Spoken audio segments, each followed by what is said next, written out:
2021년 9월 2일 목요일입니다.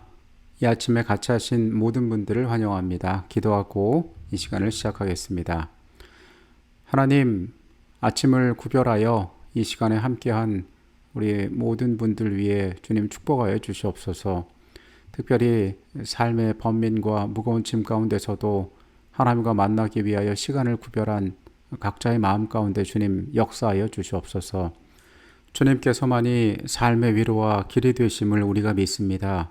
하나님, 이 아침에 그렇게 하늘과 만나 위로받고 새롭게 되는 특별한 경험이 있게 하시고 말씀 가운데에서 우리의 하루의 삶에 나아갈 길들을 발견하게 하여 주시옵소서. 부족한 삶에 주님 모든 것들을 아십니다. 우리가 그것을 믿습니다. 하나님, 각자의 생애 가운데 역사하셔서 우리의 심령이 하늘과 닿을 수 있도록, 우리가 그것들로 위로받을 수 있도록 또한 이 시간에 역사하여 주시옵소서. 오직 성령께서만이 우리의 안내자가 되어 주시옵소서. 예수 그리스도의 이름으로 기도합니다. 아멘. 세계 2차 대전이 발발하기 꽤 오래전부터 영국은 독일이 어떻게든 세력을 불려서 유럽을 침공할 것을 예상하고 있었습니다. 비록 섬나라여서 독일이 영국을 침공하기까지는 시간이 많이 걸리고 여러 가지 난관을 넘어야 했지만은 영국은 이미 전쟁이 시작되기 전부터 독일의 위험을 알고 독일의 여러 가지 정보를 수집하고 있었습니다. 실제로 전쟁이 발발할 시점에는 독일이 공군력을 매우 많이 확충해 놓은 상황이었고 어떻게 전쟁 준비를 하고 있는지 영국은 그 정보를 꽤나 자세히 알고 있었습니다. 예상대로 독일은 폴란드를 넘어 프랑스까지 순식간에 점령해 버립니다. 그리고 영국 본토를 향한 적극적인 항공전을 시작하고 영국의 운명도 매우 위험한 것처럼 보이게 되었습니다. 영국군은 이 항공전을 장담할 수가 없었습니다. 그리고 계속되는 전쟁을 통하여서 독일군이 만약에 영국 섬에 상륙했을 경우에 어떻게 방어해야 될지 고민하게 되었습니다.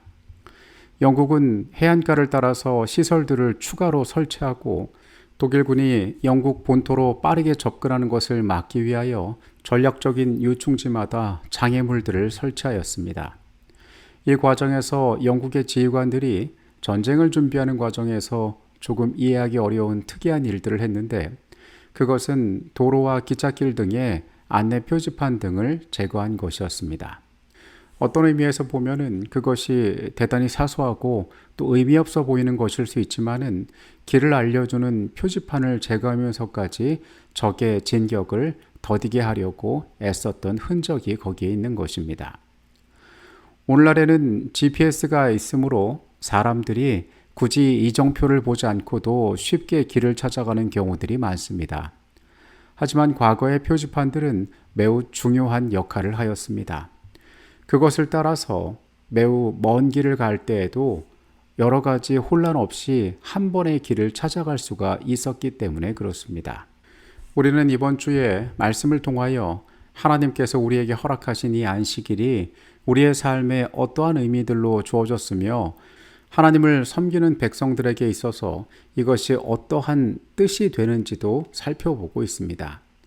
오늘의 주제는 하나님께 속했다는 표징입니다. 보주와 선지자 179페이지에 있는 내용입니다. 태초에 하나님께서 행복과 영생을 얻는 수단으로서 인류에게 당신의 율법을 주셨다. 하나님의 목적을 좌절시키고자 하여 사단은 남녀들로 이 율법을 불순종하도록 인도한다. 그는 그 교훈을 곡해하고 그것의 중요성을 경감시키려고 끊임없이 노력해왔다. 그는 교묘하게 율법 자체를 변경시켜 사람들로 하여금 율법을 순종하노라고 공언하면서도 그 계명들을 범하도록 시도해왔다. 한 저술가는 하나님의 율법을 변경시키려는 시도를 두 길이 만나는 교차로에 세워둔 표지판을 다른 방향으로 돌려놓는 옛날의 못된 짓에 비유하였다. 때때로 이러한 행동으로 인해 이르러오는 혼란과 고생은 매우 컸다. 우리가 앞서 이 2차 세계대전 가운데에 영국이 했던 준비와 마찬가지로 적을 교란하기 위하여 썼던 하나의 방법이 표지판을 지우거나 방향을 다르게 만들어 놓는 것이었습니다. 우리가 선지자의 글에서 보는 내용대로 인류에 있어서 하나님의 뜻을 가리우고 그리고 그것을 엉뚱한 방향으로 안내하는 것은 하나님의 백성들을 쉽게 타락시키고 진리의 길에서 떠나게 하는데 아주 쉬운 것입니다. 유대인의 시대에 도피성으로 가는 길은 매우 선명하고 뚜렷하게 안내되어졌습니다. 왜냐하면 생명으로 안내하는 그 길이 자칫 잘못 안내되어졌을 경우에 억울한 죽음을 당할 수 있고 그 기능이 올바로 작동하지 않았기 때문입니다. 그런데 오늘날 우리가 살아가는 이 시대에도 하나님께서 사람의 축복을 위하여 그리고 선한 목적을 위하여 준비하신 길들이 엇갈리고 오해되고 있는 경우들이 존재하고 있는 것입니다. 출애굽기 31장은 안식일에 나타내는 표징에 대하여 말하고 있습니다. 너는 이스라엘 자손에게 말하여 이르기를 너희는 나의 안식일을 지키라. 이는 나와 너희 사이에 너희 대대의 표징이니 나는 너희를 거룩하게 하는 여호와인 줄 너희가 알게 함이라. 이같이 이스라엘 자손이 안식일을 지켜서 그것으로 대대로 영원한 언약을 삼을 것이니 이는 나와 이스라엘 자손 사이에 영원한 표징이며 나 여호와가 엿새 동안에 천지를 창조하고 일곱째 날에 일을 마치고 쉬었습니다. 하나님께서 율법의 영원함을 믿는 우리에게 이 말씀을 주셨습니다. 여기에 기록된 이 말씀은 비록 고대 이스라엘 백성들에게 주어진 것이지만은 우리 그리스도에게 속한 자들에게 아브라함의 자손이요 약속대로 유업을 이을 자라고 말씀하신 갈라디아서의 말씀처럼 안식일은 여전히 하나님과 우리 사이에 중요한 표징이 되고 있습니다. 출애굽기 31장의 말씀은 안식일을 가리켜 하나님의 영원한 언약의 표징이라고 이야기합니다. 우리가 이번 주에 공부한 것처럼 이 표징은 하나님이 우리에게 창조주가 되시고 구원자이시며 거룩하게 하시는 분이심을 깨닫게 해주고 있습니다. 이것은 마치 일곱째 날마다 개양되어 우리로 하여금 그 중요한 사실들을, 영적인 사실들을 잊지 않고 기억하도록 돕는 깃발과 같은 역할을 하고 있습니다. 하나님의 안식일은 지속적으로 우리가 어디에서 시작되었는지 그리고 어떻게 우리가 구원받은 존재인지 하나님께서 우리의 운명을 위하여 어떠한 길들을 준비하셨는지 그리고 우리에게 주어진 이 생에서의 삶을 살아가면서 우리에게 어떤 책임을 위탁하셨는지를 기억하게 해줍니다. 안식일이 우리에게 너무도 중요하기 때문에 우리가 안식일로 가는 것이 아니라 매주 안식일이 우리에게 다가오고 있음을 기억할 필요가 있습니다. 안식일은 우리가 어떤 존재들이며 누가 우리를 만드셨고 그래서 그분께서 우리를 위하여 지금 무엇을 하고 계시며 마침내 새로 다가올 세상, 새하늘과 새 땅에서 우리를 위해 어떠한 것을 준비하시는지를 기억하게 합니다. 거룩하신 하나님께서는 언약의 동반자인 우리를 초청하셔서 정말 중요한 것이 무엇인지를 이날을 통하여 깨닫게 하신다는 것입니다. 우리는 우리에게 있어서 영적으로 매우 의미 있는 사실들, 창조자이시며 구원자 되시는 하나님과 나누는 구원의 관계 가운데 들어가야 하는 것입니다. 히브리서 12장 2절은 우리 주님을 믿음의 주요 또 온전케 하시는 이라고 표현하고 있습니다. 그분께서 우리 안에 주시는 이 값진 가치와 쉼들을 우리가 이날을 통하여 얻을 수 있다는 것입니다. 각시대 대쟁투 437페이지의 내용입니다. 창조의 기념일로서의 안식일의 중요성은 그날이 하나님께서 창조주가 되시고 우리는 그분의 피조물이 되기 때문에 우리가 하나님께 예배를 드려야 한다는 것을 항상 가르쳐 주는 데 있다. 그러므로 안식일은 하나님을 예배하는 바로 기초가 된다. 왜냐하면 그것이 이 위대한 진리를 가장 감명적으로 가르쳐주고 그 밖에 다른 제도는 이와 같이 가르쳐주는 것이 없기 때문이다. 제7일의 예배뿐 아니라 모든 예배의 진정한 기초는 창조주와 피조물을 구별하는 데서 나타나게 된다. 이 큰 진리는 결코 패할 수 없을 뿐 아니라 잊어버려서도 안 된다. 하나님께서 에덴 동산에서 안식일을 제정하신 것은 이 진리를 항상 사람들의 마음에 간직하게 하시고자 함이었다. 그리고 하나님께서 우리의 창조주심으로 우리가 그분을 경배해야 한다는 진리가 존속하는 한 안식일도 또한 그 증거와 기념으로 존속되어야 한다.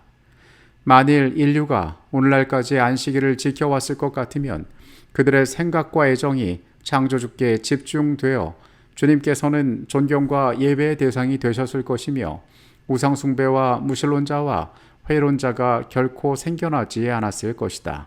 안식일의 준수는 하늘과 땅과 바다와 물들의 근원을 만드신 참 하나님께 대한 충성의 표이다. 그러므로 하나님을 경배하고 그분의 계명을 지키라고 명령하는 기별은 인류에게 특별히 넷째 계명을 지키라는 요구가 될 것이다. 우리가 잘 알고 있는 것처럼 하나님의 말씀인 십계명은 두 부분으로 되어 있습니다. 뒷부분인 5제부터 10제까지의 6계명은 사람과 사람 사이의 일들을 이야기하고 있습니다. 살인을 하지 말고 부모를 공경하는 이러한 윤리적인 내용들이 담겨 있고, 첫째 계명부터 넷째 계명까지는 하나님과 사람 사이의 관계에 대하여 이야기하고 있습니다. 그런데 우상을 만들지 않고 그분에게 망령도 일컬지 않는 듯한 하나님께서 직접 그분의 신성에 대하여 말씀하신 말씀 외에 안식일을 지키라고 명령하신 것이 그 가운데 넷째 계명에 이 큰 두 계명의 중간에 있는 것은 우리에게 매우 특별한 의미를 가지고 있습니다. 하나님께서는 이 안식일 가운데 그분과 그분의 백성들 간에 매우 특별한 관계를 나타내시기를 원하시기 때문입니다. 오늘 우리는 이 창조주 되시고 그리고 우리의 구원자 되시는 이 하나님이 우리가 섬기는 그분이라는 사실을 나타냄에 있어서 이 안식일의 특별한 표징의 의미들을 기억해야 할 것입니다. 하나님께서 우리를 부르시는 것은 우리로 하여금 이 안식일을 지킴으로 인해서 우리의 정체성을 드러내게 하시려는 것입니다. 그분께서 말씀하신 표징은 세상의 것처럼 어떠한 문양이나 또 다른 종류의 것이 아니라 시간 속에서 그 안식일을 우리에게 두셨습니다. 인간이 가지고 있는 여러 가지 가치들 중에 변개할 수 없고 매매할 수 없고 거래할 수 없는 시간은 매우 특별한 존재입니다. 그 시간 가운데에서 우리의 것들을 하나님 앞에 가장 최우선으로 바친다는 것은 아주 특별한 의미를 갖게 되는 것입니다. 누구도 부인할 수 없는 그가 가진 뚜렷한 신앙의 정체성을 그 가운데 나타낼 수가 있는 것입니다. 증언부감 3권의 내용입니다. 안식일은 이스라엘이 애굽을 떠나서 지상의 가나안에 들어가는 표징이 된 것처럼 이제 하나님의 백성이 세상에서 나와 하늘의 안식으로 들어가는 표이다.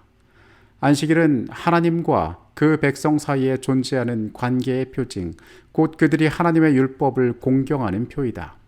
그것은 하나님께 충성된 이들과 범법자들을 구별한다. 앞서 우리는 이 세상에 하나님께서 선한 의도로 주신 율법들이 이정표가 다른 방향을 가리키거나 그것이 덮여져서 길을 안내하지 못하는 것처럼 오해되어지고 잘못 사람들에게 받아들여지고 있다고 이야기했습니다.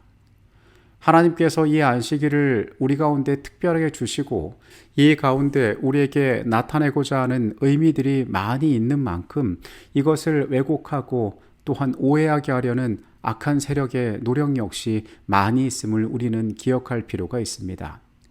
시대를 분별할 줄 알아야 합니다. 그리고 이 가운데에서 우리가 잘못된 이정표를 향하여 나아가고 있지는 않은지 우리는 우리 스스로의 삶을 끊임없이 점검해 보아야 할 것입니다.